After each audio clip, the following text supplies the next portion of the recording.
مثلا هر شخصیتی که وقتی طهارت کرد چقدر طهارتی خوب کرد. برادران عزیز، شما یک اهمیت که پیغمبر بزرگوار وقتی در باب فضیلت طهارت یعنی گفته ساده است، در هر یک جملهش یعنی طهارتی خوب میگه، چون که اکثر مردم ما طهارت خوب ندارن.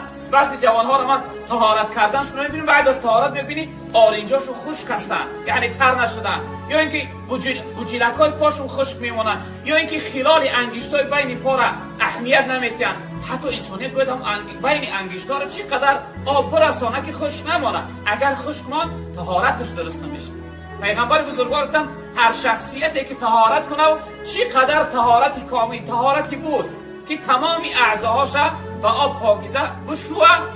بعد از طهارت کردنش این کلمه شهادت که اشهد ان لا اله الا الله و ان محمدا عبده و رسوله، این کلمه را بعد از طهارت کردنش بگوید، خداوند تمام درهای جنت در روی این شخصیت گشاده میگرداند و براش میگفته است که از کدام در جنت میخواهی در جنت داخل شی. ببینید برادر عزیز که چی فضیلتی بزرگ بعد از طهارت کردن. این یگان دشواری نداره. الحمدلله همه ما و شما کلمه را میدانیم. بعد از طهارت کردن هر انسان میگفت است که اشهد ان لا اله الا الله و اشهد ان محمدا عبده و رسوله.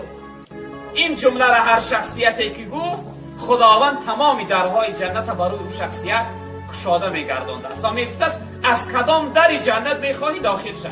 در روایت دیگر از جناب پیغمبر میگه که در جنت دری هست که در یعنی نماز است، در ریان برای روزدارها هست، درهای جنت مخصوص برای هر طایفه هستند. اما این ببین که برای انسان طهارت کننده خداوند تمام در جنت در روش گشاده میگردانده است. اگر انسان یعنی روزدار بگن از در ریان بدرا، یا اینکه نمازخوان بگن از باب صلات داخل جنت شد، انسان طهارت کنه میفته است که از کدام در جنت میخواهی داخل جنت شد. ببینید این فضیلت طهارت است برادران عزیز. ما و شما باید حرکت کنیم که همه لحظه با طهارت بگذرن.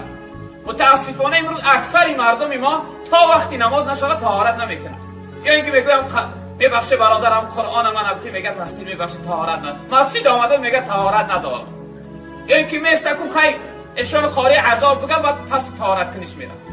انسانیت باید همه وقت همیشه پای به طهارت. حتی در یک روایت پیغمبر بزرگوار گفتن که انسان اگر پیش از خواب رفتنش طهارت کنه و خواب روه، تا سحر خوابش عبادت نوشته میشود.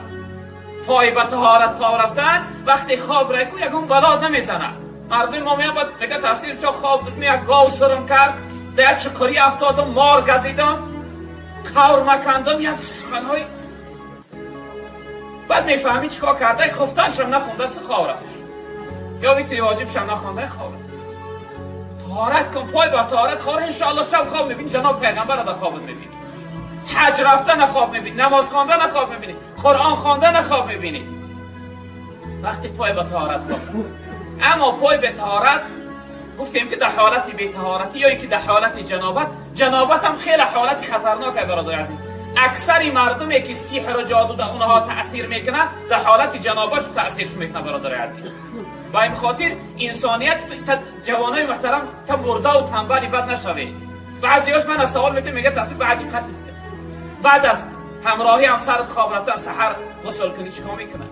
آخه ده همین بنیه ها و ده همین آوای گرمی که همیشه هستن، این خیلی تنبلی و مردگی. برو آوازی که بیا به حضور خواب را آخی. وقتی که انسان پاکیزه باشه، پای به طهارت باشه، او را انشاءالله رب العالمین که نه سحر تاثیرش میکنه، نه جادو تاثیرش میکنه، نه جین میزنش، نه شیطان او را یعنی به سبب خوابهای هر نموده یعنی او را تشویشش میگردانه. انشاءالله خوابهای خوبی. به خاطر انسانیت حرکت کنه که همه وقت بشه پای به طهارت باشه.